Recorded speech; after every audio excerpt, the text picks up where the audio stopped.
I'm sitting in my grandmother's house right now, the deed in my hand, and I still can't believe what just happened. My family is losing their minds. My phone won't stop buzzing with threats, guilt trips, and demands.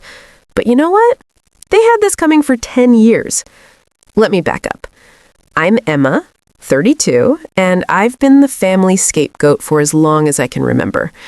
My older brother Jake, golden child. Perfect grades, perfect job, perfect wife, perfect kids. Me? I was the disappointment who chose art school over law school, who moved to a tiny apartment in the city instead of staying in our hometown, who dared to live my own life. But the real breaking point came 10 years ago, when I was 22. It was 3 days before Christmas, and I got a call from my mom. Not a warm holiday greeting, no. She told me, very matter-of-factly, that they were uninviting me from Christmas dinner. Why? Because Jake's wife, Melissa, didn't feel comfortable around me. I remember standing there, phone pressed to my ear, completely blindsided. What did I do?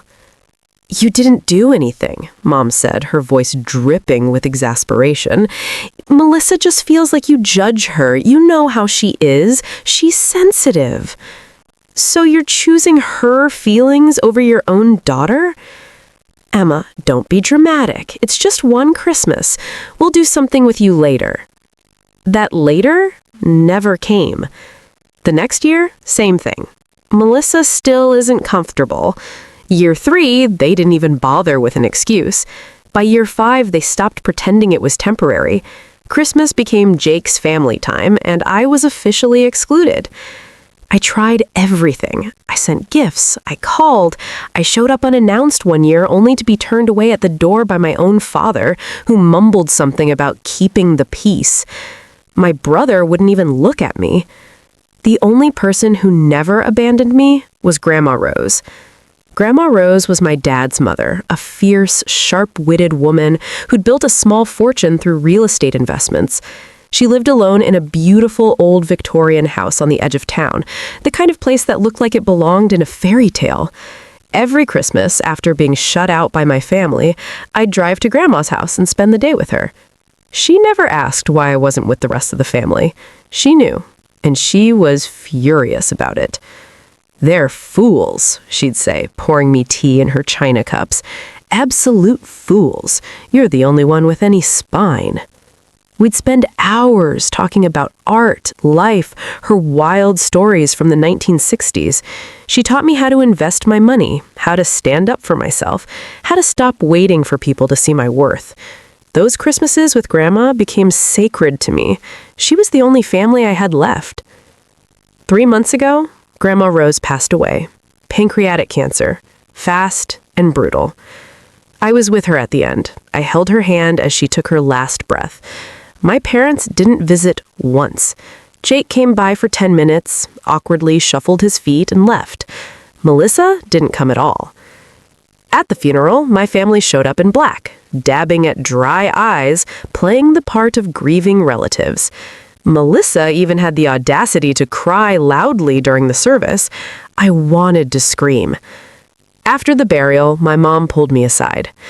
"I know things have been hard between us, but maybe this is a chance for us to reconnect. Family is everything." I just stared at her. 10 years? 10 Christmases? And now, suddenly, family mattered? I didn't say anything. I just walked away. Last week, Grandma's lawyer called me. Her will was being read, and I needed to be there. I assumed I'd get some of her jewelry, maybe a small cash gift. Grandma had money, but I figured most of it would go to my dad, with some split between Jake and me. I was wrong. The lawyer's office was sterile and cold, all white walls and leather chairs. My parents sat on one side of the table, Jake and Melissa on the other. They barely acknowledged me when I walked in. I sat alone at the end. The lawyer, a calm older man with wire-rimmed glasses, opened the folder. "Rose left very clear instructions," he began. "She was of sound mind and body when this will was drafted, and it was updated just 2 months before her passing." He looked directly at me. "To Emma, I leave my house, my investment portfolio, my savings accounts, and all personal property within the estate. Total value, approximately $2.3 million. The room went silent. Then, chaos. What? My mother's voice was shrill, disbelieving. That's not possible. She wouldn't. There must be a mistake, Jake said, his face turning red. Mom, she was confused. She had cancer. She was completely lucid, the lawyer interrupted firmly. In fact, she left a letter explaining her decision. He slid a sealed envelope across the table. My name was written on it, in Grandma's elegant handwriting.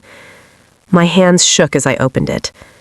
My dearest Emma, if you're reading this, I'm gone. I'm not sad about that. I've lived a full life. But I am sad about the way your family treated you. I watched them shut you out year after year, and it broke my heart. You never deserved that. I'm leaving everything to you because you're the only one who truly cared about me. Not my money, not my house, me. You showed up. You stayed. You loved me when it wasn't convenient. Your parents will be angry. Your brother will feel entitled. Let them. You owe them nothing. Build a beautiful life, Emma. You've earned it. All my love, Grandma Rose. I couldn't stop the tears. My family, meanwhile, had erupted. This is unbelievable, Melissa hissed. She poisoned Rose against us.